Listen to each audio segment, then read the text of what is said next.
Delegado Palumbo, gostaria muito de ouvir as tuas considerações sobre tudo isso que está acontecendo. Magnitsky ao ministro Alexandre de Moraes e essa nota do governo Trump, que até menciona Paulo Figueiredo na nota. Ou seja, não estamos falando de questões comerciais, estamos falando de questões ideológicas e de alinhamento com ditaduras.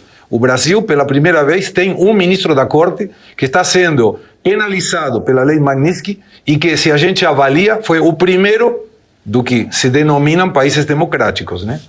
Nós estamos vivendo esse momento, acho que todo mundo já sabe, por covardia de senadores. Eu não me conformo como tem senadores covardes, omissos, que sequer têm coragem de pronunciar a palavra STF. Então a gente deu poder demais ao Supremo Tribunal Federal, o poder deveria emanar do povo, está na Constituição Federal, esse poder emana do povo, mas não emana. O poder está vindo de uma pessoa em específico que está num determinado poder e não é brecado que deveria acontecer. Então isso é omissão de senadores. Por que eu falo isso? Porque eu sou cobrado o tempo todo e político tem que ser cobrado mesmo. Eu acho que é dever do povo cobrar o político, ser questionado. Você pode chegar num político, ligar um celular, fazer qualquer tipo de pergunta. E aí eu sou cobrado e eu respondo, eu não posso fazer absolutamente nada. O que eu posso fazer é assinar pedido de impeachment, subir no plenário, lutar, me expor nas redes sociais, mas tudo isso que a gente está vivenciando é covardia e omissão de boa parte do Senado Federal. O que aconteceu ontem, eu concordo com o Constantino, o gesto obsceno feito mostra o que ele realmente está sentindo. Porque se ele estivesse tranquilo nos seus melhores dias, ele ia receber crítica. Figuras públicas recebem crítica. Faz parte. Claro. Mas eu, como representante do povo, pago pelo povo, recebo o salário do povo, eu não posso hostilizar o povo. O que ele mostrou ali foi um total descontrole. Como que a gente vai brecar isso? Repito, através dos nossos senadores, que não acredito que nessa legislatura isso vá acontecer. Infelizmente, quando a direita se uniu para votar no Hugo Mota, por exemplo, eu estava internado aqui no Hospital São Camilo em São Paulo, não pude estar na votação, mas eu não me omiti, eu fiz um vídeo, eu falei assim, eu não vou votar em Hugo Mota, o meu voto é para Marcel Van Hatten. Eu acho que a direita tem que aprender a perder pelo menos com honra. E olha aí o que está acontecendo hoje. O Hugo Mota também não poderia fazer muita coisa, mas poderia colocar alguns projetos para andar, como por exemplo, a gente acabar com as decisões monocráticas e outros projetos que tem lá para a gente poder dar uma brecada no poder judiciário. Enquanto a gente tiver lá políticos com extrema covardia, pensando na própria cadeira e não pensando no povo, a gente vai vivenciar isso aí. A gente tem que ver uma outra nação vir aqui aplicar uma sanção, acho que mais do que justa, porque os abusos não vêm de hoje, vem desde quando foi feito aquele flagrante do 8 de janeiro lá, porque qualquer delegado que esteja me assistindo agora sabe que se um delegado não comunicar uma prisão em 24 horas, ele vai responder por abuso de autoridade. Ali, a prisão foi comunicada, mas não passaram em audiência de custódia em 24 horas. Então ali já teve o primeiro abuso, sem contar o copia e cola. O que é copia e cola? Você faz o depoimento, só troca os nomes, troca a data de nascimento e vai mandando para o Poder Judiciário. Ali já foi um flagrante abuso. Qualquer delegado, se fizer isso, aqui na delegacia, no 78 aqui que pega os Jardins, vai responder por abuso de autoridade. Mas, como veio do Supremo, nada acontece. Infelizmente, nós estamos nessa situação. E agora eu vejo pelo menos uma luzinha no fim do túnel, Segre. Duas situações para te perguntar. A primeira, você está dentro do nosso Congresso, você é o nosso representante, de fato o representante de São Paulo. O que podemos esperar tanto do Poder Legislativo na Câmara dos Deputados, representantes do povo, na Câmara dos Senadores, representantes dos estados, para que, aproveitando essa circunstância, alguém se mexa? Porque vocês ainda estão de recesso parlamentar, né? Sim, a gente volta segunda-feira, retomar os trabalhos na Câmara dos Deputados e no Senado Federal. Logo quando as eleições se findaram, as pessoas ficaram otimistas. Nossa, nós temos a maioria do Congresso. Eu falei, não se iludam, a maioria vai se vender. É muito difícil você fazer oposição dentro de um partido igual eu estou no MDB. Para vocês terem uma ideia, há cerca de 2, 3 meses atrás, eu fui fazer uma votação e me tiraram da Comissão de Segurança. A única comissão que eu faço parte. Porque eu assinei um pedido da anistia, eles não gostaram e me tiraram. Só que eu gritei, eu tenho uma rede social relativamente forte. Consegui falar isso na TV também e me voltaram. Agora, tá cheio de deputado dentro do PL que não faz oposição, que se elegeu nas costas da direita do bolsonarismo e não faz oposição. Saiu uma notícia agora, recente, não sei se vai ser pauta aqui, não quero estragar sua pauta também, de um deputado... Você pode tudo! Luiz Arthur que não pode, você pode tudo. O Arthur abriu um precedente.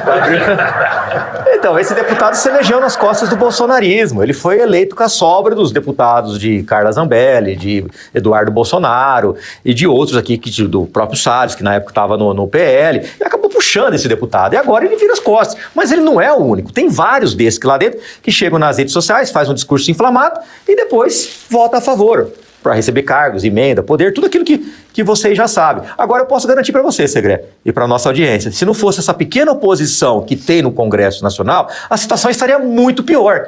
É porque tem lá, talvez, menos de uma centena que não se vende, que continua firme, que bate de frente, que acaba segurando um pouquinho com o apoio da imprensa livre, como é a revista Oeste. Agora, eu só vejo uma luz no fim do túnel nas próximas eleições. Eu não acho que esse atual presidente vai fazer absolutamente nada, nem da Câmara dos Deputados, nem do Senado Federal, até as próximas eleições, por exatamente aquilo que você falou, né?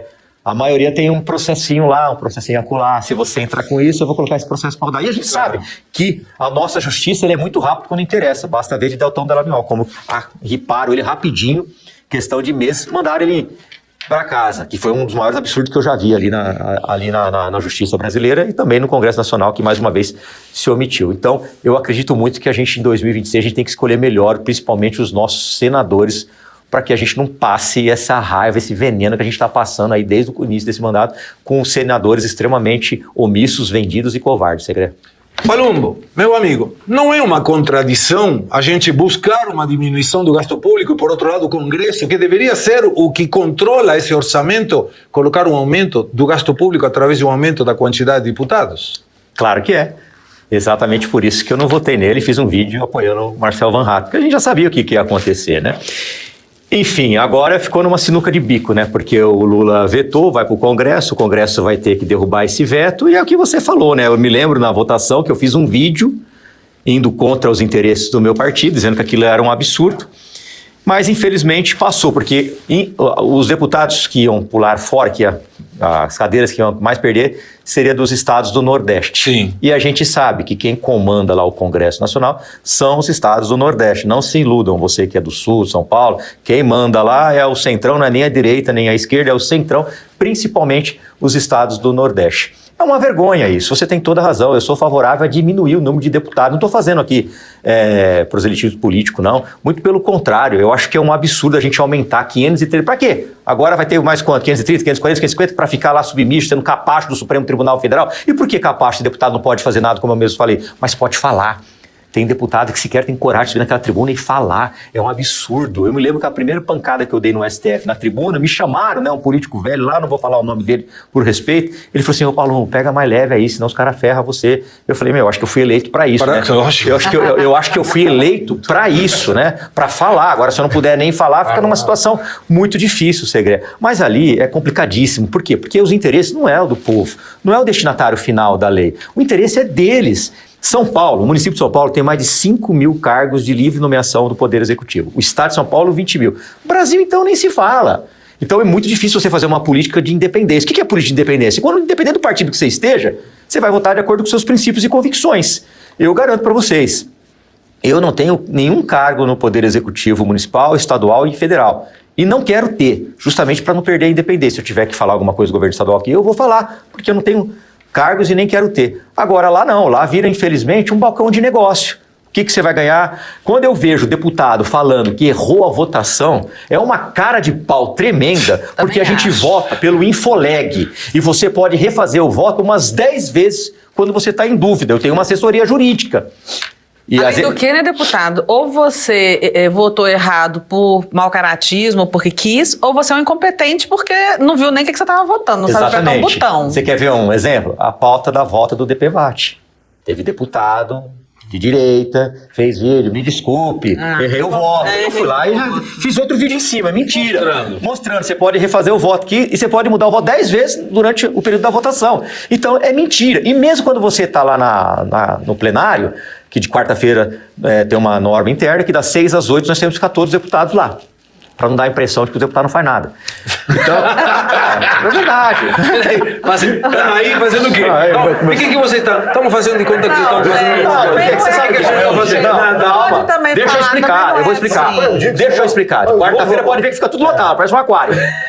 Porque tem uma norma interna. Tudo bem, eles que mandam, quer que a gente vá lá. Mas eu sou favorável, Segré, de quanto menos o deputado for para Brasília, melhor, porque você está economizando dinheiro público. Tem semana que a gente vai para lá para nada, para absolutamente nada. Hoje em dia, para você decidir se o cara fica preso ou solto numa audiência criminal de primeira instância, é tudo online. A audiência de custódia é online. Aí, muitas das vezes, nós vamos até lá, passagem de avião que é caro, hospedagem, comida, e eu converso com alguns deputados. Está tudo na verba indenizatória.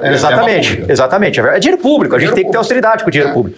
E todas as vezes que a gente fala, cara, a gente veio aqui essa semana para absolutamente nada, que poderia ser votado pelo Infoleg. Concordo seria uma economia de dinheiro público. São 513 deputados, 81 senadores. Agora, pautas mais problemáticas, que vai decidir realmente o que vai impactar na vida do povo, eu acho que o deputado tem que estar lá para discutir. Beleza.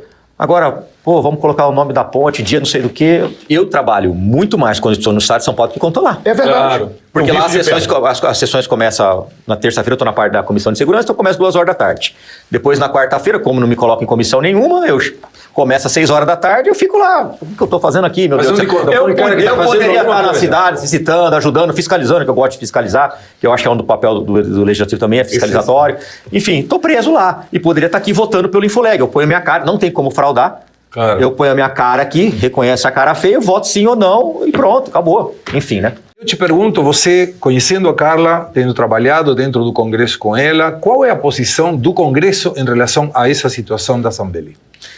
É uma incógnita, né? Do mesmo jeito que tem os senadores com processo, também tem deputados com processo. Claro. O Daniel Silveira, né? Eu não era deputado na época, mas aquilo lá para mim foi uma completa covardia por parte dos deputados que optaram aí pela cassação e pela prisão, né? Enfim, a gente não sabe, é uma incógnita, não consigo responder. Eu posso falar por mim, né? Antes da punição dos Estados Unidos, eu estava pensando que ela ia ser mandada para o Brasil o mais rápido possível. Agora eu já não sei mais. Agora acho que a gente vai ter que esperar um pouquinho para saber como que a Itália vai se posicionar em respeito a esse fato, justamente pela posição do Brasil estar ali colocado ali como o ministro, né, a nossa justiça, como uma justiça extremamente que não se tem confiança nenhuma, né? E o que acontece mesmo, causando até uma instabilidade. Quem é que vai querer investir num país como o Brasil, cuja justiça é tão mal vista, inclusive fora do país?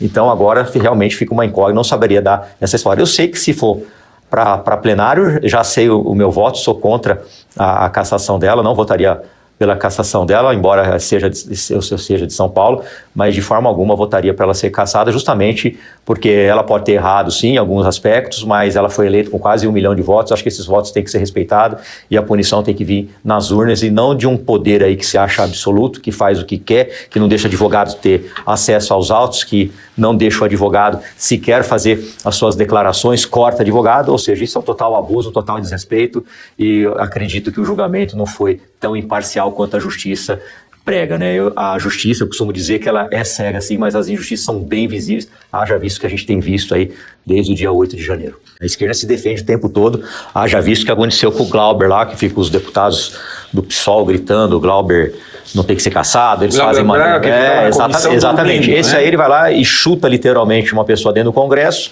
eles não querem que cate. Daniel Silveira vai lá e fala, exagerou, mas não era motivo para cassação. Então, mas você vê como que ele se defende o tempo todo. No caso nosso, como o professor bem disse, né, joga na fogueira, deixa lá, por isso que o Nicolas e outros falam, eu também concordo, que a direita está engatinhando. A gente tem que aprender também a defender os nossos. Fez uma coisa errada, tudo bem, vai ser punido, mas não é do jeito que eles querem. Não é porque o Supremo está querendo que a gente tem que ir lá e colocar gasolina na fogueira e colocar a cabeça dela a prêmio. Eu acho que eu concordo plenamente com o que o senhor falou, viu, professor? É isso mesmo. O que pode ser feito na Câmara dos Deputados em função dessa situação? Acabar com as decisões monocráticas. Eu repito, não é possível que um homem que não teve um voto, dá uma canetada, simplesmente derruba uma lei, mexe com o futuro de uma nação e não acontece absolutamente nada. Então é melhor fechar lá o Congresso, que assim pelo menos faz economia com dinheiro público. Realmente, a Ana está certa. Se os senadores impeachmarem o Alexandre de Moraes, quem vai escolher o próximo é o próprio presidente da República. Mas eu duvido que tenha alguém igual Alexandre de Moraes. Bom, muito obrigado, delegado Palumba. É um privilégio ter você aqui. É uma honra. Sinceramente. É muito honrado. Muito obrigado pelo convite. Volte Muito obrigado sempre. mesmo. E Obrigado. aqui você pode falar o que você quiser. Percebi. Se tiver algum pau, a gente encara, não tem problema. Boa. Mas é muito melhor ter a liberdade de poder expressar o que pensamos que o medo de não poder expressar o que sentimos. Então, sempre liberdade de expressão para cima.